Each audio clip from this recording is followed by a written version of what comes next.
ዮሐንስ አፈወርቅ እንዲሁም በደንብ ያብራራዋል። ምን ይላል መሰላችሁ? የሚጥል በሽታ ምን አይነት በሽታ ነው ይላል። በሉ እንጂ መልሱ። የሚጥል በሽታ ምን አይነት በሽታ? ከበሽታው እኮ ነገርኳችሁ። ምን የሚያደርግ በሽታ? እስኪ የሚጥል በሉ። አይዟችሁ፣ ከባድ እኮ አይደለም። የሚጥል በሽታ ምን አይነት በሽታ ነው ሲባል በሽታው ምን የሚያደርግ? የሚጥል። ጥሩ። አንድ ሰው የሚጥል በሽታ እንዳለበት የሚታወቀውስ እንዴት? ሲወድቅ ነው። በነገራችን ቀጥ ብሎ ሲራመድ እንኳን የሚጥል ሌላስ በሽታ ያለበት ይመስላል። አብዛኞቻችን እንደዛ ነው። ጤነኛ ነው የምንመስለው ስንታይ እኮ። ቆመን ስንራመድ ምንም ያልሰራን፣ ነጠላ አጣፍተን ስንመላለስ፣ አንገታችን ላይ ማተብ አስረን የቅዱሳንን ስም ስንጠራና እግዚአብሔርን እናመልካለን ስንል ለሚያየን ሰው የሚጥል በሽታ የያዘን አንመስልም ይላል ዮሐንስ አፈወርቅ። ግን የሚጥል በሽታ ሲጥል እንደሚታወቀው ሁሉ እኛም ከእግዚአብሔር ጋር አለመሆናችን የሚታወቀው ዘወትር በኃጢአት ስለምንበድል ነው ይላል። እግዚአብሔር ሕይወታችንን ያስተካክልልን። የሚጥል በሽታ አለብን ሁላችንም፣ ምንም ጥርጥር የለውም። የሆነ ጊዜ ላይ ቆመን እንታያለን፣ የሆነ ጊዜ ላይ እንሸላተታለን፣ የሆነ ጊዜ ላይ በርትተን እንታያለን፣ የሆነ ጊዜ ላይ ደግሞ ደክመን እናዘለን እንታያለን፣ የሆነ ጊዜ ላይ ከበሽታቸው ድነዋል ብለው ስንራመድ እንታያለን፣ የሆነ ሰዓት ላይ ደግሞ ተመለሱበት ደግሞ ተብለን ወድቀን እንታያለን። የሚጥል በሽታ ብሎ ክርስቶስ ያንን ልጅ ሊያድነው የፈለገው እንደፈለገ ኃጢአት የሚጥለንን እንደፈለገ ኃጢአት እያጣለ ያሰቃየንን ሰዎች እኛን መመልከት እንድንችል የሚጥል በሽታ ነበር የያዘው የነበረው። ደግሞ ሲጥል አይገርማችሁ? እስኪ ቀን በሉ በሉ እንጂ ማታ በሉ። ሰው ኃጢአት ሲጥለው ቦታ ይመርጣል? አይመርጥም። አይገርማችሁ? ኃጢአት በጣም ክፋቷ ይሄ ነው። ቀን ልጣለው ማታ ልጣለው አትልም። ካገኘች ቀንም ልትጥል ትችላለች፣ ካገኘች ማታም ልትጥል ትችላለች። ይሄ ብቻ አይደለም።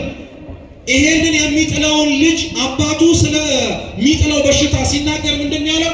እሳትም ውሃም ጋር ሊጥለው ይችላል። እስኪ እሳት በሉ። አሁን ደግሞ እሳት ላይ ይመጣል ማለት ምን መሰላችሁ ይላል ዮሐንስ አፈወርቅ። የሚጥል በሽታ ይዞት እሳት ላይ ወደቀ ማለት የሚጥለው በሽታ ኃጢአት ነው። እሳት የሚብለው የበለጠ የሚጎዳው ነገር ማለት ነው። ኃጢአቱ መጉዳቱ ሳያንስ፣ የሰራው ኃጢአት ከእግዚአብሔር ማራቁ ሳያንስ፣ የወደቀበት እሳት የተባለው ደግሞ ቦታ ወድቆ እንዳይነሳ ያቃጥለዋል። አብዛኞቻችን እኮ ኃጢአት ጥላ ካቆሰለችን በላይ ተስፋ መቁረጥ እንደ እሳት አንገብግቦን በልቶ ነው። ለዛ ነው ራሱ ቅዱስ ዮሐንስ አፈወርቅ ምን ይላል? ለክርስቲያን ትልቁ ፈተናው ኃጢአት መስራት ሳይሆን ተስፋ ቆርጦ መቀመጥ ነው። እቃኝችን በልባችን ጠንቅቀን መያዝ አለብን። እኛን ከምናምን ከክርስቲያኖች ሁሌም ጠላታችን ሆኖ መጥቶ ሊጥለን ከሚፈልገው ከሰይጣን የሚለየን የተስፋ መቁረጥ እና ያለመቁረጥ ጉዳይ ነው እንጂ ኃጢአት የመስራት እና ያለመስራት ጉዳይ አይደለም። እኛ የበደልነውን በደል እኮ ነው ሰይጣን የበደለው። በነገራችን እኛ የሻትነውን አምላክነት እሱም ሽቶት ነበር። ልዩነቱ ግን ምንድን ነው? እኛ የሻትነውን አምላክነት ወድቀን እንደማናገኘው የእግዚአብሔር ገንዘቡ እንደሆነ ስናውቅ ማረናል። እርሱ ደግሞ በአንጻሩ የሻተውን አምላክነት እንደማያገኘው ሲያውቅ እንደ አምላክ ሊመለክበት የሚችልበትን የራሱን ሰራዊት ይዞ ወረደ። ተስፋ መቁረጥ እኮ ነው፣ ሌላ ምንም ነገር የለም። ሰይጣንን ሰይጣን ያደረገው ሰውንም ሰውን የሚያደርገው ተስፋ መቁረጥና ተስፋ ማግኘት ብቻ ነው። ስለዚህ እሳት ላይ ይጥለዋል፣ አንዳንዴ ደግሞ ውሃ ላይ ይጥለዋል። ምን ላይ ይጥለዋል? ውሃ ላይ ይጥለዋል። በጣም እኮ የሚገርም ነገር። ከእሳቱ አንጻር ውሃው የሚጎዳው አይመስልም ማለት ሲናገር ይጎዳዋል። አይጎዳው? አንድ ሰው የሚጥል በሽታ ኖሮ ውሃ ውስጥ ቢወድቅ እንደ እሳቱ ይጎዳዋል? አይጎዳው? ይጎዳዋል። ውሃው በአንጻሩ እሳቱ እንደሚያቃጥለው ያቃጥለው እንጂ ያፍነዋል? አያፍነው? ኃጢአት የሚሰራ ሰው ውሃ ውስጥ ወደቀ ማለት መተንፈስ እንዳይችልና እስትንፋሱ ከሆነው ከእግዚአብሔር ጋር መገናኘት እንዳይችል አስሮ አነቀው፣ አስቀረው ማለት ነው የሚነገረው። ስለዚህ ጌታችን ኢየሱስ ክርስቶስ እንደዚህ አይነቱንና መሰል በሽታ የያዘውን ሰው ሊያድነው አባቱ ጋር ሄደ። በሽታውን ጠየቀ፣ የታመመበትን ጊዜ አወቀ። ከዛ በኋላ አባትየው ግን መናገር ጀመረ። ቢቻልህ አለ፣ የሚሆንልህ ከሆነ አለ። ደግሞ እሱም እኮ አይደለም ቀጠለና ይሄንን የታመመውን ልጄን መዳን እንዲችል ለደቀ መዛሙርቱ ሰጥቻቸው ነበረ፣ ግን እነሱ ሊፈውሱት አልቻሉም ማለት እና በጣም የሚገርም ነው። ይሄ ልጁ እንዲድንለት ይዞት የመጣው አባት የራሱን አለማመን አምኖ እግዚአብሔርን እርዳኝ ብሎ ከመለመኑ ይልቅ ሌሎች ያላመኑትን አለማመን አየና በእነሱ ጥፋት እኮ ነው ልጅ ያልዳነዋል። አብዛኞቻችን ተመሳሳይ ጸባይ ነው ያለብን። የራሳችን ከእግዚአብሔር ጋር ያለን አለማመናችንን አምነን እግዚአብሔርን አለማመንን እርዳው ከማለት ይልቅ እነገሌ ባያምኑ እኮ ነው የሁሉ የሆነብን እንላለን። እና ደቀ መዛሙርቱን እንደዛ አላቸው። አደባባይ ላይ እኮ ነው ደግሞ ያወራው። ደቀ መዛሙርቱ ተሸማቀቁ፣ አፈሩ። እግዚአብሔርን እየተከተልክ እርሱ የሚያደርገውን ነገር አለማድረግ አይከብድም? የእግዚአብሔር ልጆች ናቸው ተብሎ ነገር ግን የእግዚአብሔር ልጆች የሚያስብላቸውን ነገር አለመስራት አያሳፍር? አፈሩ በደንብ አድርገው። ክርስቶስ ግን ምን አለ? እናንተ እምነት የጎደላችኋል። አንተ ራስህ ባለማመንህ ልጅህ አልድን ብሎ እዚህ እየተሰቃየ ደቀ መዛሙርቴ ላይ አሳበብክ። እውነት እንነጋገር ግን ከተባለ አለ ክርስቶስ ይላል ዮሐንስ አፈወርቅ፣ ሁላችሁም እኮ አታምኑም አለ። ስንቶቻችሁ? ሁላችሁም እኮ እስከ መቼ ከእናንተ ጋር እሆናለሁ አለ። ሞቱን ናፈቀ እኮ ማለት እኮ እስከ መቼ ከእናንተ ጋር እሆናለሁ? አታምኑም። የሚደረግላችሁ ነገር ሲሆን ሲደረግ አትመለከቱም አለ። ከዚህ በኋላ ክርስቶስ ያንን የታመመውንና ያንን ሲሰቃይ የነበረውን ሰው እርኩስ መንፈስ የያዘውን ተናግሮ አስወጣው። እስኪ ተናግሮ አስወጣው ብሎ ቅድም ስነግራችሁ ሰምታችሁ ከሆነ የታመመው ልጅ መስማት ይችላል አይችልም? እና እንዴት ተናግሮ አስወጣው?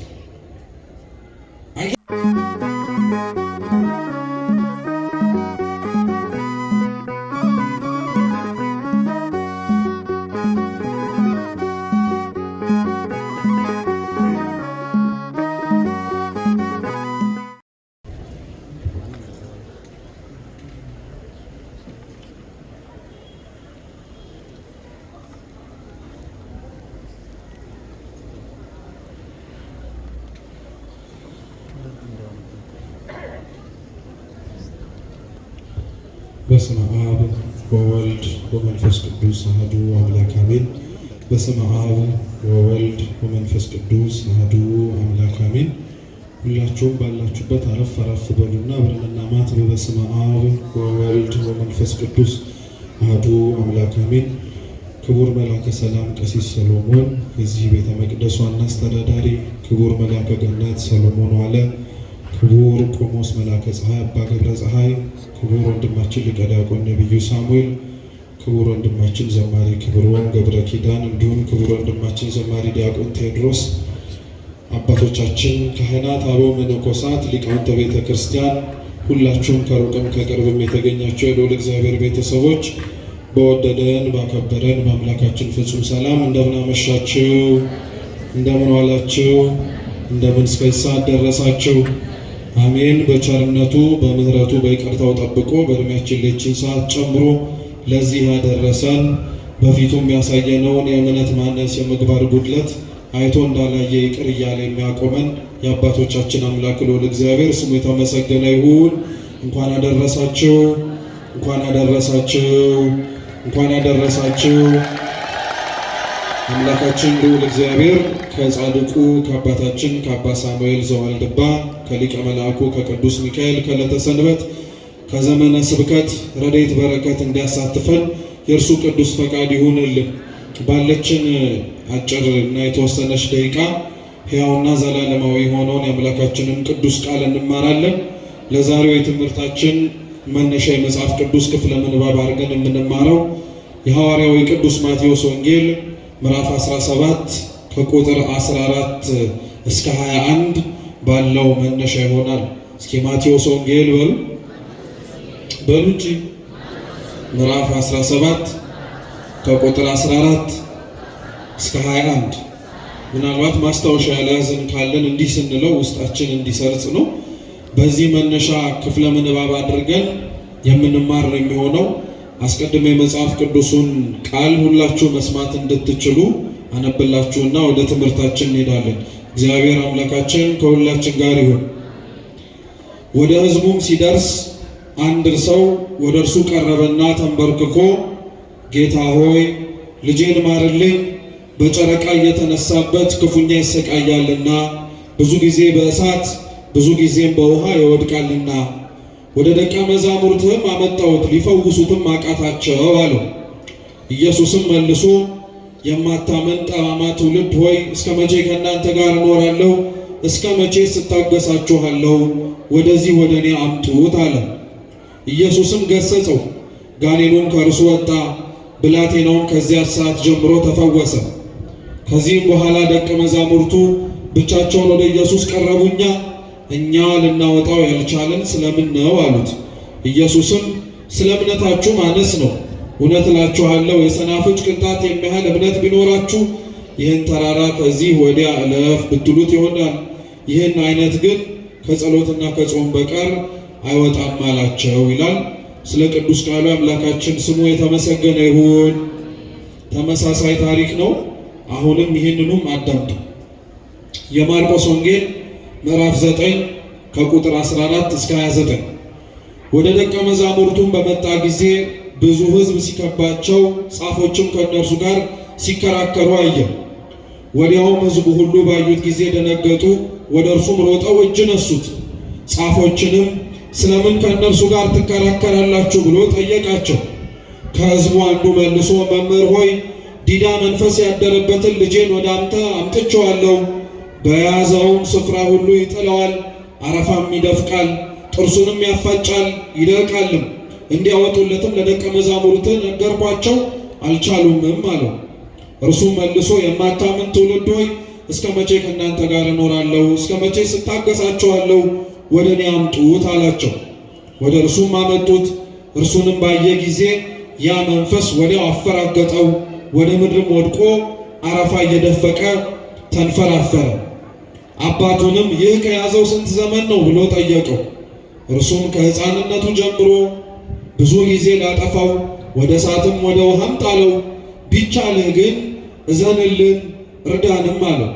ኢየሱስም ቢቻልህ ትላለህ፣ ለሚያምን ሁሉ ይቻላል አለው። ወዲያውም የብላቴናው አባት ጮሆ አምናለሁ፣ አለማመኔን እርዳው አለ። ኢየሱስም ሕዝቡ እንደገና ሲራወጥ አይቶ ርኩስ መንፈሱን ገሰጸና አንተ ዲዳ ደንቆሮ መንፈስ እኔ ያዝሃለሁ፣ ከእርሱ ውጣ፣ እንግዲህም አትግባበት አለው። ጮሆም እጅግ አንፈራግጦት ወጣ። ብዙዎችም ሞተ እስኪሉ ድረስ እንደ ሙት ሆነ። ኢየሱስ ግን እጁን ይዞ አስነሳው፣ ቆመም። ወደ ቤትም ከገባ በኋላ ደቀ መዛሙርቱ እኛ ልናወጣው ያልቻለን ስለምንድን ነው ብለው ብቻውን ጠየቁት። ይህ ወገን በጸሎትና በጾም ካልሆነ በምን ሊወጣ አይችልም አላቸው። አሁንም የአምላካችን ስሙ የተመሰገነ ይሁን። ደከማችሁ እንዴ? መስማት አያደክምም እኮ። አንድ ልጨምርላችሁ ራሱኑ ታሪክ የሉቃስ ወንጌል ምዕራፍ 9 ከቁጥር 37 እስከ 43። በነጋውም ከተራራ ሲወርዱ ብዙ ሕዝብ ተገናኙት። እነሆም ከሕዝቡ አንድ ሰው እንዲህ እያለ ጮኸ፣ መምህር ሆይ ለእኔ አንድ ልጅ ነውና ልጄን እንድታይልኝ እለምንሃለሁ። እነሆም ጋኔን ይይዘዋል፣ ድንገትም ይጮኻል፣ አረፋም እያስደፈቀው ያንፈራግጠዋል፣ እየተንቀጠቀጠም በጭንቅ ይለቀዋል። ደቀ መዛሙርትም እንዲያወጡት ለመንኩ፣ አልቻሉምም። ኢየሱስም መልሶ እናንተም ማታምን ጠማማ ትውልድ እስከ መቼ ከእናንተ ጋር እኖራለሁ? እስከ መቼ ስታገሳችኋለሁ? ልጅህን ወደዚህ አምጣው አለ። ሲቀርብም ጋኔኑን ጣለውና አንፈራገጠው። ኢየሱስ ግን ርኩስ መንፈሱን ገስጾ ብላቴናውን ፈወሰው፣ ለአባቱም መለሰው። ሁሉም ከእግዚአብሔር ታላቅነት የተነሳ ተገረሙ። ሁሉም ኢየሱስ ባደረገው ሁሉ ተደነቁ ይላል። ስለ ቃሉ የአምላካችን ስም የተመሰገነ ይሁን።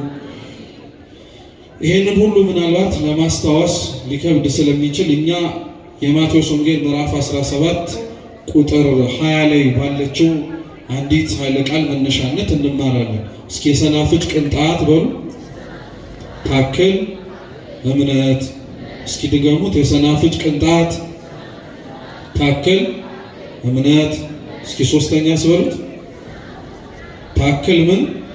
በዚህ ኃይለ ቃል መነሻነት እንማራለን። አምላካችን በቸርነቱ ተገኝቶ እንዲያስተምረን እንዲመክረን ልቡናችንንም በፍጹም መረጋጋት መስማት እንድንችል እንዲያከናውንልን የእርሱ ቅዱስ ፈቃድ ይሆንልን። መቼም የመጀመሪያው ጥያቄ ለምን ሶስት ያነበብከው? ተመሳሳይ ታሪክ ነው እንደሰማችሁት። በማቴዎስም በማርቆስም በሉቃስም ወንጌል የተጻፈው ጌታችን መድኃኒታችን ኢየሱስ ክርስቶስ አንድ በርኩስ መንፈስ ይሰቃይ የነበረን ሰው በምን አይነት መንገድ እንዳዳነው። ነገር ግን አስተውላችሁ ከሆነ እያንዳንዱ የመጽሐፍ ቅዱስ ክፍል ላይ የተጻፈው ታሪክ ተመሳሳይ የሆነ ጭብጥ ይኖረው እንጂ በአንድ በኩል ተጽፎ በሌላ ወንጌል ላይ የሌለ፣ በሌላ ወንጌል ላይ በደንብ ተብራርቶ በአንዱ ወንጌል ላይ ደግሞ ባጭሩ የተቀመጠ ታሪክ ነው። መጽሐፍ ቅዱስ በተለይ ደግሞ የአዲስ ኪዳን የወንጌል መጽሐፍትን ስናነብ የማቴዎስ የማርቆስና የሉቃስ ወንጌል ተናበው የሚነበቡ ወንጌላት ናቸው። ተናበው የሚነበቡ ወንጌላቶች ናቸው። ማለትም እነዚህ መጽሐፍ ቅዱስ ክፍሎች ላይ የሚገኙ ታሪኮች በአንድም ይሁን በሌላ መንገድ አንዱ ከአንዱ ጋር ተወራራሽ ሆኖ ተመሳሳይ የሆኑ ታሪኮች ተጽፈው ተገኝተዋል። በምሁራኑ ዘንድ እነዚህ ሶስት የማቴዎስ የማርቆስና የሉቃስ ወንጌል ሲኖፕቲክ ጎስፕልስ ይባላሉ። አብረው የሚናበቡ ማለት ነው። የዮሐንስ ወንጌል ከነዚህ የተለየ ነው። አንደኛ ታሪክም ላይደጋግም ይችላል። ሁለተኛ ከሌሎቹ ወንጌል ጸሐፊያን አርፍዶና ዘግይቶ እንደመጻፉ ሌሎች ወንድሞቹ የጻፉትን ታሪክና ያስተላለፉትን ትምህርት ስለሚያውቅ ከነሱ የጎደለውን ሞልቶ ማጽናት ያለበትን አጽንቶ ነው የጻፈው።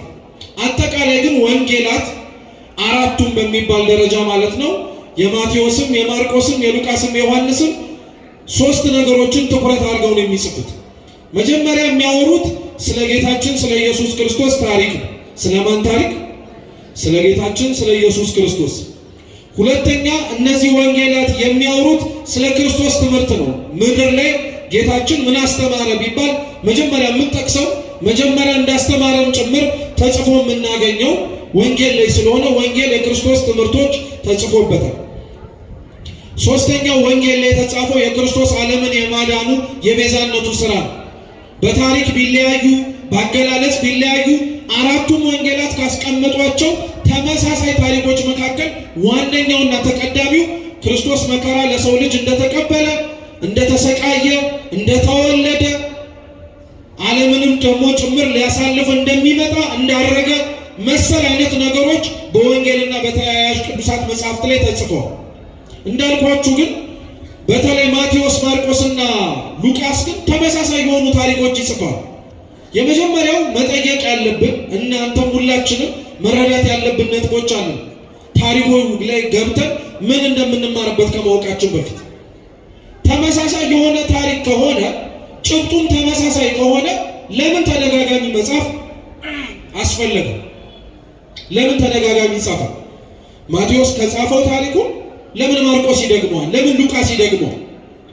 የመጀመሪያው ምክንያት ምን መሰላችሁ ክርስቲያኖች? ወንጌላት ተመሳሳይ የሆነ ታሪክ በተለያየ እይታ ሊጽፉ የሚችሉበት መንገድ አባቶቻችን ሊቃውንት ሲያብራሩ ወንጌላውያንን ጌታችን ኢየሱስ ክርስቶስ የመረጣቸው የጠራቸው አብዛኞቹን በተለይ ከአስቆሮቱ ከይሁዳ ውጪ አሳልፎ ከሸጠው ከዛ ከይሁዳ ውጪ 11ዱም የተጠሩት በገሊላ ከተማ ውስጥ ሲመላለሱ እቺ የገሊላ ከተማ የተናቁ ያልተማሩ በዝቅተኛ የኑሮ ደረጃ ላይ ይኖሩ የነበሩ ሰዎች የሚገኙባት ቦታ ናት። ክርስቶስ ከትናንትና ጀምሮ ነው በነገራችን ላይ በተናቁ በተገፉ ሰው በማይፈልጋቸው እርሱ ግን ፈልጎ አውጥቶ ምርጥ ቃል ያደርጋቸው በሚችሉ ሰዎች መስራት የጀመረው በእኔና በእናንተ ዘመን አይደለም። ትናንትና ጀምሮ አብዛኞቹ ክርስቶስ የሚመርጣቸው ነፍሳት ሰው የማይፈልጋቸው ናቸው። 11ዱንም ከገሊላ ሲመርጣቸው የተጠሩበት ቦታና በሚኖሩበት አካባቢ ላይ አብዛኞቹ አሳ የማጥመድ በእጅ ስራ ሙያ ላይ የተጠመዱ ናቸው እንጂ በማንበብ በመጻፍ በማስተማር መሰል አገልግሎት ላይ አይታወቁ። እየሰማችሁ አይታወቁ። አሁን እንደዚህ ያለበት ዘመን አድርገን እንዳንረዳው። በነገራችን በቀድሞ ዘመን እንኳን ቆሞ ሰው ለማስተማር ቀርቶ የተጻፈ መጽሐፍ እንኳን ገዝቶ ለማግኘትና ለማንበብ ባለጸጋ መሆን ይጠበቅበታል። አንድ ሰው መጽሐፍ ሲኖረው የሚያነብ ከሆነ የሚያነብለትም ሰው ካለ በጣም ባለጸጋ ነው። አሁን ነው ዘመኑ ተሻሽሎ ሁላችንም በምንችልበት በአቅማችን ልክ መጽሐፍና የሚያነቡ የሚያስነብቡ መምህራንም እየበዙ የመጡት እንጂ በጥንቷ ጊዜ ላይ መጽሐፍ የአንድ የባለጸግነት መገለጫ ነው። ስለዚህ እነዚህ ደቀ መዛሙርት እንዳልኳችሁ ከመጽሐፍ ጋር አይደለም ያደጉት። መጽሐፍ ጋር አለማደግ ብቻ አይደለም በማስተማርም የተካኑ አይደሉም። በቀደመው ጊዜ ላይ ደግሞ ክርስቶስ ያስተምር የነበረው ዛሬ አሁን በእጃችን ላይ እንዳለው በዚህ በመጽሐፍ መንገድ አይደለም። ክርስቶስ አብዛኞቹን ትምህርት ያስተምር የነበረው በቃል ይነግራቸዋል። እነሱ በቃል ይሰማሉ። እነሱ በቃል የሰሙትን ደግሞ ሄደው በቃል ለሚያስተምር ሰው ያስተምራል። ስለዚህ መማር ላለመደ በቃል ሌሎች ትምህርቶች ሲጠጡ ተቀምጦ መስማትን ላልተለማመደ ሰው በቃል መስማት ራሱ ከባድ ነው። እየሰማችሁ ቤተክርስቲያናችን ውስጥ አሁን ለምሳሌ መጀመሪያ ሰዎች ወደ ትምህርት ገበታቸው ሲገቡ መጀመሪያ ንባብ ነው የሚማሩት። ፊደላትን መለየትን ማንበብን እንዲለምድ ይደረጋል። ማንበብን እንዲለምድና ፊደላትን እንዲለይ የተደረገው ተማሪ ግን በትምህርት ጉዞ ላይ በቤተክርስቲያን ውስጥ አብዛኛውን ነገር መጽሐፍ ገልጦ ከሚያየው ይልቅ ከመጽሐፍ እየተነበበለት ከመምህራኑ እየሰማ በቃሉ የሚይዘው በጣም ይበዛል። ስለዚህ አንድ ሰው በቀላሉ ልጠይቃችሁ፣ በቃሉ መያዝና መሸምደድን የለመደ ሰውና በቃሉ መያዝና መሸምደድን ያለመደን ሰው ተመሳሳይ ነገር ብትነግሩት ተመሳሳይ ነገር ያወራል? ኧረ መልሱ። አያወራም። ምንም ጥርጥር እኮ የለም፣ አያወሩም። ስለዚህ ሐዋርያት እንደዚህ ናቸው ልላችሁ። ማቴዎስም ማርቆስም ሉቃስም እነዚህ ደቀ መዛሙርት በተለየ መልኩ ትናንትና የማንበብ የማስተማር የመጻፍ በቃል ሰምቶ የመኖር ምንም አይነት ልምድ የላቸው። ስለዚህ ይላሉ ሊቃውንት ክርስቶስ አስተምሯቸው ትምህርቱን እነሱ ግን ሲጽፉት መለያየት የመጣው ለምንድን ነው ቢባል የትኩረት ልዩነት ስላለ ነው ይላሉ። የምን ልዩነት አልኳችሁ? የትኩረት። ለምሳሌ በእናንተ ደግሞ ቅርብ ላድርግላችሁ። አሁን እዚህ የተሰበሰብንበት የቅዱስ ሚካኤል ቤተ መቅደሱ ስንት መግቢያ በር አለ? እንዴት ቶሎ በሉ እንጂ ስንት መግቢያ በር አለ? እናንተ የምትገቡበት ነው እንጂ የበሩን ብዛት አይደለም። እናንተ የምትገቡት በስንት በር ነው? ምናልባት በእኔ በስተግራ ያለው ከተከፈተ እሺ 3 በር እንበል። ለምሳሌ ግን አሁን አብዛኞቻችሁ የመጣችሁት ወይ በስተጀርባችሁ ባለው በር ነው ወይ በቤተልሔሙ በኩል ባለው ነው አይደል? ነው አይደለም? መልሷ ቶሎ ቶሎ ነው አይደለም? ጥሩ። ለምሳሌ አሁን በዚህ በፊት ለፊቱ በር የገባችሁ ሰዎች እስኪ እጃችሁ ነው ሁላችሁ። ጥሩ፣ አውርዱት። በቤተልሔሙ በኩል የገባችሁ ሰዎች እጃችሁ ነው። በሁለቱም ነው የገባችሁት እናንተ? እሺ፣ ምን ልላችሁ ፈልጌ መሰላችሁ? አሁን በዚህ በኩል የገቡት ሰዎች ምን እያያችሁ ነው የመጣችሁት ቢባሉ ሁሉም በተመሳሳይ መንገድ ቢመጡ ሁሉም ተመሳሳይ ነገር ፊት ለፊታቸው ቢሆን ትኩረት ሰጥተው ግን የሚያወሩት ተመሳሳይ ነው ወይስ የተለያየ ነገር? የተለያየ ነገር። አንዱ ምን እያየ መጣ ብትሉት እኔ ፒፕስ ያደረጉትን የአካባቢ ወጣቶች ይላል፣ አንዱ መኪና ይላል፣ አንዱ ቄሶቹን ይላል። ሁሉም እኮ እያዩት መጣው። አንዳንዱ ነበረን ያ ነገር ይላል። ይሄ ነገር ለምንድን ነው የሚፈጠረው ቢባል አንዱ ትኩረቱን ሰጥቶት ሌላው ትኩረት ያልሰጠው ነገር ስላለ። ስለዚህ ታሪኮች ወንጌላት ላይ ተመሳሳይ የሆኑ ታሪኮች ልዩነት የሚኖራቸው አንዱ ትኩረት ሰጥቶ የሚናገርበት ጉዳይ ላይ ሌላው ደግሞ ትኩረት ሳይሰጥ የጻፈው ስለሚሆን። ግልጽ ነው? ገብቷቸው? አንደኛው ምክንያት እሱ። ሁለተኛው በወንጌላት ላይ ተመሳሳይ ታሪክ በተለያዩ ጸሐፊያን የሚጻፈው ደግሞ ለምንድን መሰላችሁ? የመጽሐፍት መተርጉማን አንድ መጽሐፍትን ለማንበብም ሆነ ለማናበብ የሚጠቀሟት ቃል አለች። እስኪ ማስታረቅ በሉ በሉ እንጂ የተጣላ ሰው እንዲስማማ ሰው ምን ያደርገው? በዚሁ አንጻር ቅዱሳት መጽሐፍትም ተመሳሳይ የሆነ ታሪክ ይጽፉና አንዱ እንዲህ ብሎት አንዱ ሌላ ያለውን፣ አንዱ እንደዚህ ብሎ ሌላው እንደዛ ያለውን ነገር መጽሐፍትን የሚያውቁ አባቶቻችን ያስታርቋቸው። ምን ማለት ነው? አንዱ ትኩረት ሰጥቶ የጻፈውን ሌላው ደግሞ ሌላ ነገር የጻፈውን እኩል በአንድ ላይ እያናበቡ እኩል በአንድ ላይ ተመልክተነው አንድ የተመሳሳይ ወይም ደግሞ ወጥ የሆነ መረዳት እንዲኖረን ያደርጋል ወንጌላት። ለዛ ነው። ስለዚህ አሁን ቤታችሁ ገብታችሁ አንድ ታሪክ ማቴዎስ ላይ፣ አንድ ታሪክ ሉቃስ ላይ፣ አንድ ታሪክ ማርቆስ ላይ ብታገኙ ለምን ልዩነቱ መጣ ብትሉ ቢያንስ እንኳን እነዚህን ሁለት ነገሮች ማስታወስ ትችላላችሁ። ስለዚህ በዛ መነሻነት ጌታችን ኢየሱስ ክርስቶስ በዚህ አሁን ባነበብነው በማቴዎስ ወንጌል ምዕራፍ 17 ላይ በፈጸመው ተአምር መነሻነት ነው የምንማረው። እግዚአብሔር ከሁላችን ጋር ይሁን። ይሄ ተአምር ጌታችን ኢየሱስ ክርስቶስ የፈጸመው ማለት ነው አንድ ባለጸጋ አንድ ልጅ የነበረው ወይም ደግሞ ብቸኛ ልጅ የነበረው ሰው ነበር። ሌላ ልጅ አልነበረው። ያ ያለው ልጅ ብቸኛ ልጁ። ያ ብቸኛ የነበረው ልጁ ደግሞ ከሕፃንነቱ ጀምሮ ታማሚ ነው። ከሕፃንነቱ ጀምሮ ታማሚ ነው። የቅዱስ ማርቆስ ወንጌል ሲነበብ እንደሰማችሁት ጌታችን መድኃኒታችን ኢየሱስ ክርስቶስ ከመምጣቱ በፊት ምን ከማድረጉ በፊት ከመምጣቱ በፊት የእሱ ደቀ መዛሙርትና ጸሐፍት ይከራከሩ ነበር። መጽሐፍ ቅዱስ ላይ ጸሐፍት እየተባሉ የሚጻፉት በእስራኤላውያን ምድብ ውስጥ ያሉ ሰዎች ናቸው። ጸሐፍት፣ ፈሪሳውያን መሰል አይነት አገላለጾች በእስራኤል ውስጥ የሚኖሩ መገለጫ መጠሪያ የተሰጣቸው ሰዎች ናቸው። ለምሳሌ እነዚህ ፈሪሳውያን ናቸው ሲባል ሕግ የሚያውቁ፣ ሕግ የሚያስተምሩ፣ ሕግ የሚጠነቅቁ ለማለት ነው። እነገሌ ጸሐፍት ናቸው ሲባል ሙያቸው ራሱ መጻፍ፣ ሙያቸው ራሱ መጻፍ። እና የክርስቶስ ደቀ መዛሙርት እርሱ ከመምጣቱ በፊት ታች ሆነው ከፈሪሳውያንና ከጸሐፍት ጋር ይከራከሩ ነበር። ክርስቶስ የት ነበር? ክርስቶስ የት ነበር? ጌታችን ደብረ ታቦር ነበር የነበር። እርሱ ከላይ ብርሃነ መለኮቱን ለሶስቱ የምስጢር ደቀ መዛሙርቱ እየገለጠ፣ የቀሩት 9ኙ ግን የተራራው እግር ላይ ወይንም ደግሞ መሬቱ ላይ ናቸው ያሉት። እነሱ ናቸው ከጸሐፍት ጋር የሚከራከሩት። እና ክርስቶስ እነዚህ ደቀ መዛሙርቱ እየተከራከሩ እሰጥ አገባ ውስጥ ገብተው ነው ሲወርድ፣ ለምን ትከራከራላችሁ አላቸው። እስኪ ለምን ትከራከራላችሁ በሉ እንጂ። አሁን ጸሐፍት ጋር በነገራችን ላይ ክርስቶስ ለምን ትከራከራላችሁ የሚላቸው እነዚህ ሰዎች እንዳያውቁ ስለፈለገ አይደል። እነዚህ ሰዎች ተምረው እንዳይለወጡ ስለሚፈልግ አይደል።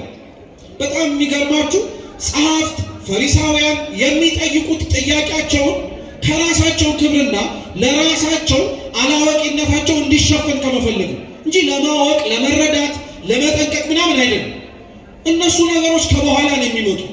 የመጀመሪያው ነገር ፈሪሳውያንና ጸሐፍት ከክርስቶስ ደቀ መዛሙርት ጋር እየተከራከሩ ፊት ለፊት እነሱን ለማሸማቀቅ ሕግ እየጠቀሱ ይናገሩ የነበሩት እነሱ የበላይ እንደሆኑ፣ እነሱ ደግሞ የበታችነት ስሜት እንዲሰማቸው ስለሚፈልጉ። ለዛ ነው ፈሪሳውያንን በመጽሐፍ ቅዱስ ላይ እያንዳንዱ ቦታ ላይ ብትፈልጓቸው ወይ ሲከራከሩ ነው፣ ወይ በክርስቶስ ላይ ፍርድ ሲያስተላልፉ ነው፣ ወይ ደግሞ እውነተኛውን ትምህርት ሲቃወሙ ነው የምታገኟቸው። እና ክርስቶስ ለምን ትከራከራቸዋላችሁ አላቸው። ለምን ታወሯቸዋላችሁ?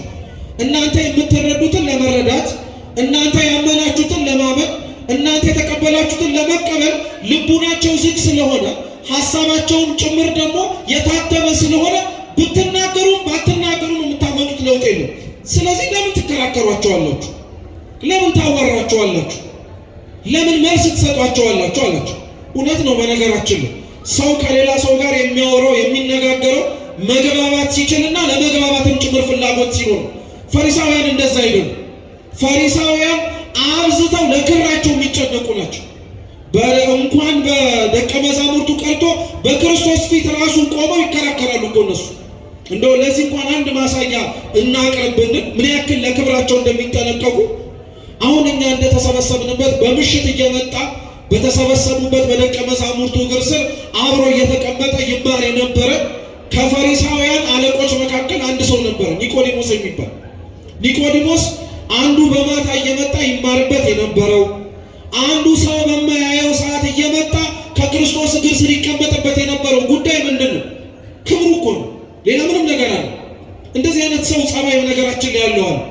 ሰው ሲሰበሰብ መገኘት የማይፈልግ ጭንቀት ያለበትን ሰው እያለን አይደለም። በነገራችን ላይ አንዳንድ ሰው የእውነትም ሰው ሲበዛ በተሰበሰበ ቦታ ላይ መቀመጥ፣ መማር፣ ማወቅ የሚጨንቀው ሰው አለ። እንደነዚህ አይነት ችግር ያለባቸው ሰዎች በሂደት መታረም እንዲችሉ መሰራት ይችላል፣ ይደረጋልም ጭምር።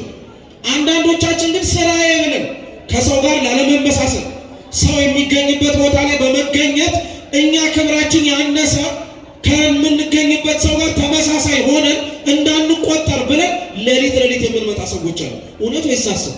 እውነት ነው። ሰው ሲያየኝ ይጨንቀኛል፣ ሰው እንዲያየኝ አልፈልግም፣ ሰው እንደዚህ ሲሆን ያን ያክል እንትን አይልም። እንደዚህ ያክል ምክንያቶች እንደረድራሉ። ችግር ኖሮብን ከሆነ እኮ ጤናማ ይስተካከላል።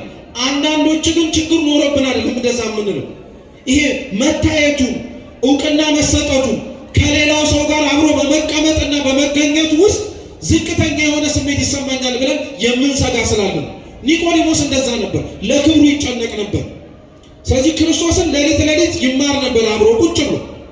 ኋላ ለክብሩ የሚጨነቀው ኒቆዲሞስ ግን ክርስቶስ ክስ እንደተከሰሰና በዛም ክስ ሊፈረድበት እንደሚገባ ሲነገረው ለመከራከር ሞክሮ ነበር። አንዳንድ ቦታዎችን እንዴት አንድ ሰው ክሱን ሳይሰማ ሊከሰስ ይችላል? ሕጉን መስማት አለበት፣ ክሱን ማወቅ አለበት ብሎ ትንሽ ፈራ ተባ እያለ ሞክሮ ነበር።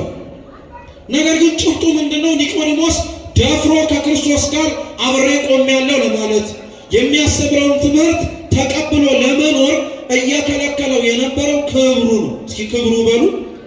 ሰው በነገራችን ላይ ሁላችንም ማወቅ ያለብን የራሳችን ክብር ሊኖረን የሚችለው ከእግዚአብሔር ጋር ስንሆን ብቻ ነው። ሰው ከእግዚአብሔር ጋር ሳይሆን ሊኖረው የሚችለው ክብር በሌሎች አይን ሚዛን ተመስሎ የሚሰጠው ነው እንጂ በሌላ ሊገኝ የሚችል አይደለም። አብዛኞቻችን ለዛ ነው በነገራችን ላይ እግዚአብሔር እንዲያከብረን በአፋችን በምንናገርበት ልክ ልባችን ግን ሰዎች እንዲያከብረን እናፍቃለን። ሰዎች ሲንቀን፣ ሰው ሲያንቋሽሸን፣ ሰው ሲያሳንሰን ደስ አይለንም። እውነት ነው፣ ደስ የሚያሰኝም ነገር አይደለም። ግን በአንጻሩ እኛ በእግዚአብሔር ላይ ስለምናደርገው አመፅም ይሁን እኛ በእግዚአብሔር ላይ ስለምናሳየው የክብር ማጉደል ግን አብዛኞቻችን ላይጨንቀንም ጭምር ይችላል። ስለዚህ ፈሪሳውያን የክብር ጉዳይ ስለገረዳቸው፣ የክብር ጉዳይ ስለከለከላቸው አይሆንም አላቸው። ለምን ትከራከሯቸዋላችሁ? በዚህ ንግግር ውስጥ ነው ያ ሰውዬ ልጁ ስለታመመበት እየሮጠ ሄደና ተንበርክኮ ክርስቶስን መለመን ጀመረ። ተንበርክኮ ተንበረከከ። ልጄ በጠና ታሞብኛል አለ። ሲነገርም ሲነበብም እንደሰማችሁት ደግሞ ብቸኛ ልጄ ነው። ምንኛ ልጅ? ብቸኛ ልጄ። ቢያንስ እንኳን አንዱ ታሞ በሌላው እንዳይጽናና፣ አንዱ ሞቶ በሌላው ካሳለው እንዳይል ያለው ስንት ልጅ ነው? አንድ ልጅ ነው። ያም አንድ ልጅ ደግሞ በጠና ነው የታመመው። በጠና ነው የታመመው። ስለዚህ ልጄ ብቸኛው ልጄ በጠና ታሞብኛል አለና ስለ ህመሙ መናገር ጀመረ። ምን አለ? አንደኛ ዲዳ ነው አለ። እስኪ ዲዳ ነው በሉ። ምን አያረግም ማለት አይሰማም ማለት ነው። እሱ አለመስማቱ እንዳለ ሆኖ ደግሞ የሚጥል በሽታ አለበት አለ። የሚጥል በሽታ አለበት አለ። ያ የሚጥለው በሽታ በፈለገበት ጊዜ ላይ ይጥለዋል። ከፈለገ በቀን፣ ከፈለገ በማታ፣ ከፈለገ በእሳት፣ ከፈለገ በውሃ፣ በፈለገበት ሰዓት ይጥለዋል። ክርስቶስ አምላካችን ይህንን ከሰማ በኋላ መቼ ነው የጀመረው? ከመጀመሩ ነው መታመምና እንደዚህ መሰቃየት የጀመረው ሲል ከህፃንነቱ ጀምሮ ነው።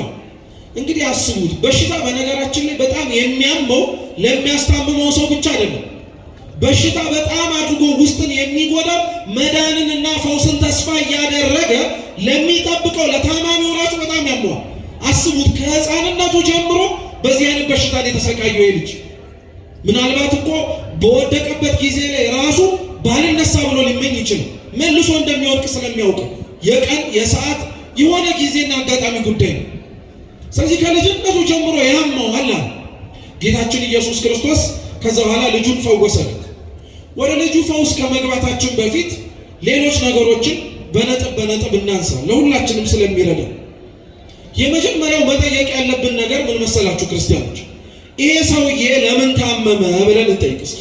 ይህ ልጅ በሉ እንጂ ለምን ታመመ? አሁን በየቤታችን በየዙሪያችን በሩቅም ሆነ በቅርብ የሆነ የታመመ ሰው አስቡ። እነዚያ የታመሙት ሰዎች ለምንድን ነው የታመሙት? በሽታ፣ ደዌ፣ ህመም ሁሉም በሚባል ደረጃ አንዳንዶቻችን የሚመስለን ከሰይጣንና ከሰይጣን ብቻ የሚመጡ በቃ ገሌ ታሟል ማለት ርኩስ መንፈስ ይዞታል ማለት ነው። ወይ ገሌ ታሟል ማለት ከንጽህና ጉድለት የተነሳ የሚመጣ በሽታ የሚመስለው ሰው አለ። ቅዱሳት መጽሐፍቶቻችን ግን አንድ ሰው የሚታመመው ደዌ የሚይዘው ጤናውን ሊያጣ የሚችለው ከሰይጣን ብቻ አይደለም። እርግጥ ነው ኃጢአት፣ በደል፣ ክፋት፣ ነውር ሰውን እንኳን የስጋውን ቀርቶ የነፍሱንም ጤና ጭምር ትበጠብጠዋለች። የስጋ የንጽህና ጉድለትም ሰውን ሊያሳምመው ይችላል። በአንጻሩ ደግሞ የሚገርማችሁ ሰው እንዲታመም ደግሞ እግዚአብሔርም ሊያደርገው ይችላል። ሰው እንዲታመም፣ ሰው በሽታ ውስጥ እንዲወድቅ እግዚአብሔር ማድረግ ይችላል። ልዩነቱ ምን መሰላችሁ? እግዚአብሔር አንድን ሰው በህመም ውስጥ እንዲሆን ወይንም ደግሞ በደዌ ውስጥ እንዲመላለስ ቢያደርገው ምክንያት አለ። እግዚአብሔር ደዌን የሚያመጣው ወይንም ደግሞ ደዌን በሰዎች ዘንድ ሊያዝበት የሚችለው ምክንያት አንደኛው ከጸጋ ብዛት ነው። እግዚአብሔር ጸጋውን ሰፍሮ ስለማይሰጥ ለሚወዱት ለተገዙለት ለቅዱሳኑ ስለሚያንበሸብሻቸው በዛ በበዛላቸው ጸጋ ውስጥ ትዕቢት፣ በዛ በበዛላቸው ጸጋ ውስጥ ሌላ መሰናክል እንዳይመጣባቸው ብሎ የሚጎስማቸው ደዌ ይልካል። ጳውሎስ ራሱን የታመመው ርኩስ መንፈስ ይዞት ነው? ጳውሎስ ራሱን የታመመው ሌላ ችግር ኖሮበት ነው? አይደለም። ራሱ እንደሚናገረው የሚጎስም ደዌ ተሰጠኛል፣ እግዚአብሔርን ማስታወስ እንዲችል ማለት ነው። እውነት እንነጋገር ከተባለ እንኳን ቅዱስ ጳውሎስ ቅዱስ ጢሞቴዎስም ይዞት የነበረው የሆድ ቁርጠት ኧረ እነሱንም ተዋቸው። እኛ እኔና እናንተ የጸሎታችን ሁሉ መልስ በዚህ ቤተ መቅደስ ዛሬው ነው ቢሰማ ነገ እንመጣለን። ችግር ስላለብን እኮ ነው ሁላችንም የተሰበሰበው። የምንጠይቀው ጥያቄ ከእግዚአብሔር ጋር ያለ የሆነ ጉዳይ ስላለ ያቺ ጉዳይ ባትኖር ኖሮ እግዚአብሔር ባወቀ አንዳንዶቻችን ላንመጣ እንችል ነበር፣ ላንገኝ እንችል ነበር። እግዚአብሔር ለዛ ነው በምን አይነት መንገድ በምን አይነት ሁኔታ በምን አይነትም መንገዶች ወደሱ መቅረብ የምንችልበትን መንገድ ስለሚያስብ አንዳንዶቻችንን በፍቅር በደስታ ያቀርበናል፣ ሌሎቻችንን በደዌ በሕማም ያቀርበናል። ስለዚህ ደዌ ሁሉ በሽታ ሁሉ የሰይጣን ያጋንንት የርኩስ መንፈስ ነው ብለን መደምደም አንችልም። እግዚአብሔርም ጭምር ሊያመጣው ይችላል። ጸጋ በስቶልን ወይንም ደግሞ የሰጠንን ሀብት ምክንያት አድርገን በትዕቢት እንዳንወድቅ ማለት ነው። ስለዚህ አሁን ይሄ ልጅ የታመመው በምን ምክንያት ነው? በምን ምክንያት ነው? የሚጥል በሽታ ነው ያለበት። እየመረጠ ቦታ አይደለም፣ በፈለገው ቦታ ነው የሚጥለው። ይሄ ልጅ ምን አጥፍቶ ነው የመጣበት ልትሉም ትችላላችሁ። በኦሪቱ ጊዜ ላይ እንደነዚህ አይነት ጥያቄዎች ይጠየቁ የነበረበት ምክንያት ምን መሰላችሁ? የኦሪት እምነት ወይንም ደግሞ በብሉይ ኪዳን የአንድ ሰው የሰራው የኃጢአቱ ውጤት ልጆቹ ላይ ይደርሳል የሚባል እምነት አለ። አብዛኞቻችን ኢትዮጵያውያንም እኮ እንደዚህ አይነት እምነት አለ። ታውቃላችሁ? ተው ግፍ አትስራ ለማን ይተርፋል እንላለን?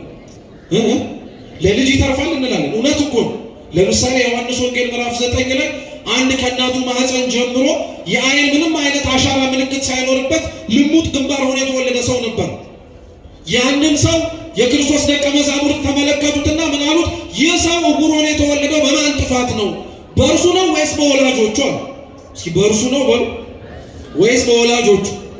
በእርሱ ነው ብቻ እንዳትሉ፣ ሰው ከእናቱ ማህፀን ጀምሮ ኃጢአት ይሰራል? መልሱ እንጂ በእርሱ ጥፋት ነው ዕውር የሆነው ቢል ከእናቱ ማህፀን እኮ ነው የሰው ዕውር ሆኖ የተወለደው። እንዴት አይነት በእናት ማህፀን ውስጥ ሊሰራ የሚችል በደልና ነውር ቢኖር ነው? እንደዛ ብለው ግን አላቆሙም። ወይስ በወላጆቹ ነው?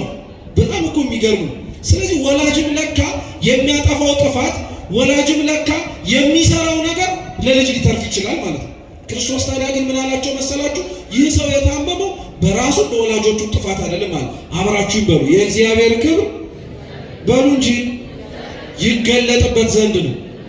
አያችሁት? አንዳንዶቻችን እውነትም እንዳልኳችሁ ነው። እግዚአብሔር ክብሩን በእኛ ሊገልጥ ከፈለገ እግዚአብሔር መስራት እንደሚችል በዘመናት ያላቆመ አምላክ እንደሆነ ማስረጃ እንዲሆን አንዳንዶቻችን ታመን ሳንፈወስ እንድንቀር ያደርጋል።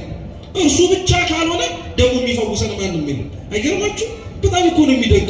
እርሱ ብቻ ካልሆነ የአይነ ስውር አይኑ እንዳልበራለት፣ እርሱ ብቻ ካልሆነ አሁን ታሪኩ ሲነበብ የሰማችሁት የሚጥለው በሽታ የያዘው ልጅ እርሱ ክርስቶስ ብቻ ካልሆነ የሚፈውሰው እንዳልነበረ ሁሉ እግዚአብሔር ብቻ ካልሆነ በቀር ሊፈወስ የማይችል ነገር አለ፣ ሊድን የማይችል ነገር አለ።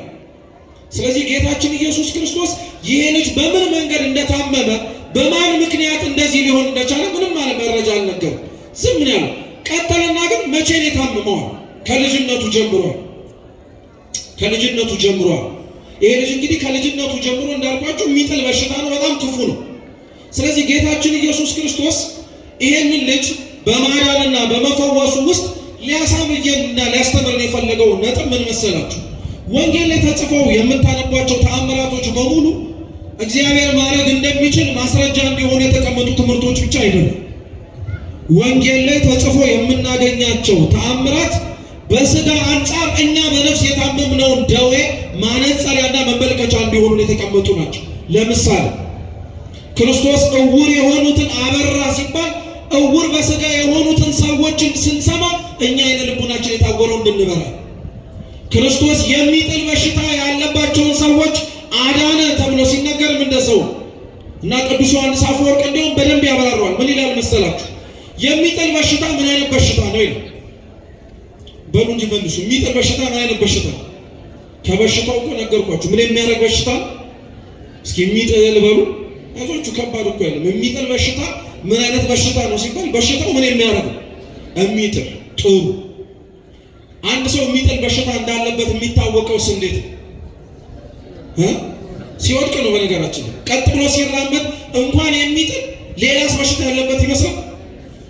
አብዛኞቻችን እንደዛ ነው። ጤነኛ ነው የምንመስለው ስንታይ እኮ ቆመን ስንራመድ ምንም ያልሰራን ነጠላ ጣፍተን ስንመላለስ አንገታችን ላይ ማተብ አስረን የቅዱሳንን ስም ስንጠራና እግዚአብሔርን እናመልካለን ስንል ለሚያየን ሰው የሚጥል በሽታ የያዘን አንመስልም ይላል ዮሐንስ አፈወርቅ።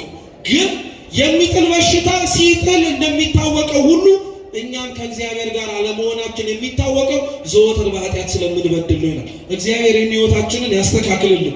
የሚጥል በሽታ አለብን ሁላችንም፣ ምንም ጥርጥር የለውም። የሆነ ጊዜ ላይ ቆመን እንታያለን፣ የሆነ ጊዜ ላይ እንሸራተታለን፣ የሆነ ጊዜ ላይ በርትተን እንታያለን፣ የሆነ ጊዜ ላይ ደግሞ ደክመን እናዘለን እንታያለን፣ የሆነ ጊዜ ላይ ከበሽታቸው ድነዋል ብለው ስንራመድ እንታያለን፣ የሆነ ሰዓት ላይ ደግሞ ተመለሱበት ደግሞ ተብለን ወድቀን እንታያለን።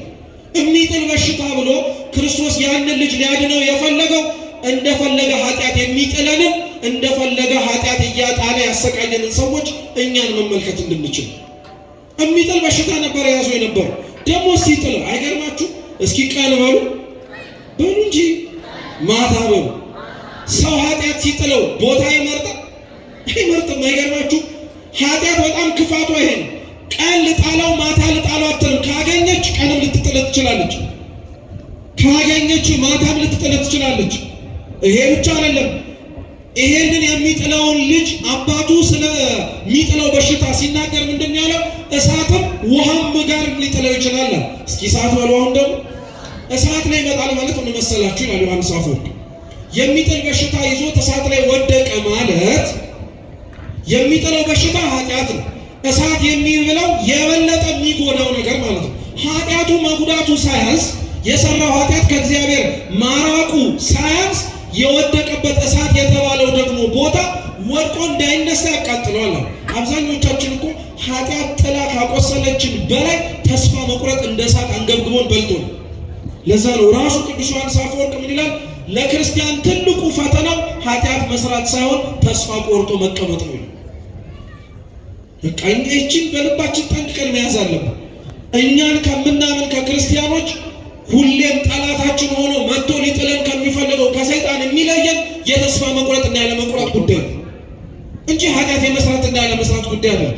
እኛ የበደልነውን በደል እኮ ነው ሰይጣን የበደለው። በነገራችን እኛ የሻትነውን አምላክነት እሱም ሽቶት ነበር። ልዩነቱ ግን ምንድን ነው? እኛ የሻትነውን አምላክነት ወድቀን እንደማናገኘው የእግዚአብሔር ገንዘቡ እንደሆነ ስናውቅ ማረናል። እርሱ ደግሞ በአንጻሩ የሻተውን አምላክነት እንደማያገኘው ሲያውቅ እንደ አምላክ ሊመለክበት የሚችልበትን የራሱን ሰራዊት ይዞ ወረደ። ተስፋ መቁረጥ እኮ ነው፣ ሌላ ምንም ነገር የለም። ሰይጣንን ሰይጣን ያደረገው ሰውንም ሰውን የሚያደርገው ተስፋ መቁረጥና ተስፋ ማግኘት ብቻ ነው። ስለዚህ ሰዓት ላይ ይጥለዋል፣ አንዳንዴ ደግሞ ውሃ ላይ ይጥለዋል። ምን ላይ ይጥለዋል? ውሃ ላይ ይጥለዋል። በጣም እኮ የሚገርም ነገር ከእሳቱ አንጻር ውሃው የሚጎዳው አይመስልም ማለት ሲናገር ይጎዳዋል። አይጎዳው? አንድ ሰው የሚጥል በሽታ ኖሮ ውሃ ውስጥ ቢወድቅ እንደ እሳቱ ይጎዳዋል? አይጎዳው? ይጎዳዋል። ውሃው በአንጻሩ እሳቱ እንደሚያቃጥለው ያቃጥለው እንጂ ያፍነዋል? አያፍነው? ኃጢአት የሚሰራ ሰው ውሃ ውስጥ ወደቀ ማለት መተንፈስ እንዳይችልና እስትንፋሱ ከሆነው ከእግዚአብሔር ጋር መገናኘት እንዳይችል አስሮ አነቀው፣ አስቀረው ማለት ነው የሚነገር። ስለዚህ ጌታችን ኢየሱስ ክርስቶስ እንደዚህ አይነቱንና መሰል በሽታ የያዘውን ሰው ሊያድነው አባቱ ጋር ሄደ። በሽታውን ጠየቀ፣ የታመመበትን ጊዜ አወቀ። ከዛ በኋላ አባትየው ግን መናገር ጀመረ። ቢቻልህ አለ፣ የሚሆንልህ ከሆነ አለ።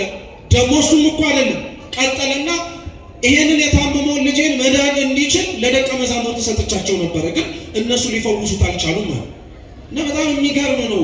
ይሄ ልጁ እንዲድንለት ይዞት የመጣው አባት የራሱን አለማመን አምኖ እግዚአብሔርን እርዳኝ ብሎ ከመለመኑ ይልቅ ሌሎች ያላመኑትን አለማመን አየና በእነሱ ጥፋት እኮ ነው ልጅ ያልዳነዋል።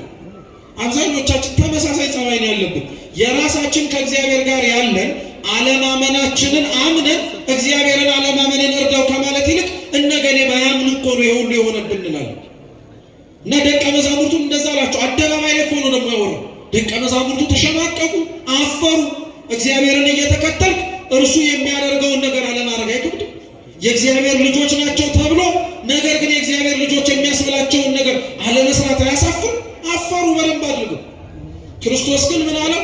እናንተ እምነት የጎደላችኋል። አንተ ራስህ ባለማመንህ ልጅ ልጅህ አልድን ብሎ እዚህ እየተሰቃየ ደቀ መዛሙርቴ ላይ አሳበብክ። እውነት እንነጋገር ግን ከተባለ አለ ክርስቶስ ይላል ዮሐንስ አፈወርቅ፣ ሁላችሁም እኮ አታምኑም አለ። ስንቶቻችሁ? ሁላችሁም እኮ እስከ መቼ ከእናንተ ጋር እሆናለሁ አለ። ሞቱን ናፈቀ እኮ ማለት እኮ እስከ መቼ ከእናንተ ጋር እሆናለሁ? አታምኑም። የሚደረግላችሁ ነገር ሲሆን ሲደረግ አትመለከቱም አለ።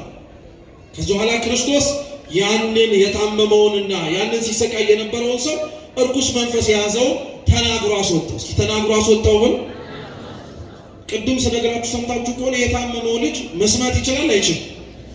እና እንዴት ተናግሮ አስወጣው? አይገርማችሁ? እግዚአብሔር እንዴት አይነት አምላክ እንደሆነ። ዲዳ እኮ ነው።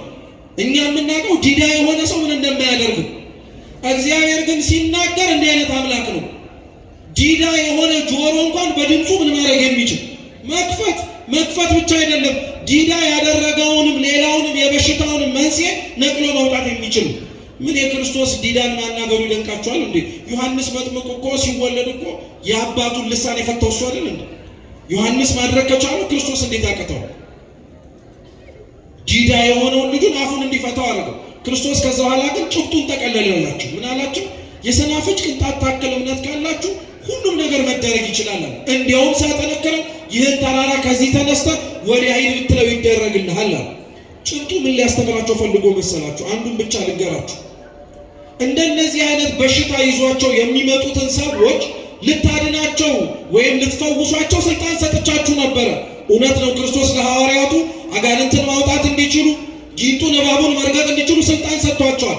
ያቃታችሁ እርሱ ካላመነ በቀር ሊድን አይችልም ብላችሁ በውስጣችሁ አመናችኋት እምነት ነው። እየሰማችሁ? አዎ። ሰው በነገራችን ላይ ሲታመምብን በሽታውን እንዲፈወስ የምንፈልግ ከሆነ ክርስቲያኖች ወይ የታመመው ሰው እንደሚድን በእግዚአብሔር ማመን አለበት፣ አለበለዚያ ደግሞ እንዲያመጡት ሰዎች በእግዚአብሔር እንደሚድን ምን ማድረግ አለባቸው? ማመን አለባቸው። ይሄ እርግጥ ነው። ወንጌል ላይ ታስታውሱ ከሆነ ጓደኛቸው ሽባ ሆኖ ታሞ ክርስቶስ ካለበት ቤት ሊያስፈውሱትና ሊያድኑት ይዘውት መጡ። ሰው ቤት ውስጥ ተጠቅቆ ስለነበረ በምን ይግቡ? በምን በኩል ልጁን ገብቶ ያስፈውሱት? አስገቡን ቢሉ እንዳሉ። አንዳንድ ሰው እንደዚህ ያለ እሱ ካልዳነ በቀር ሌላ ተራ እንዳያገኝ የሚፈልግ ሰው፣ እርሱ ጸሎቱ ካልተሰማ በቀር ሌላው ሰው እንዲሰማለት መንገድ የማይለቅ ሰው አለ። ዋናው የኔ ጉዳይ ይለቅ የሚል ማለት ነው።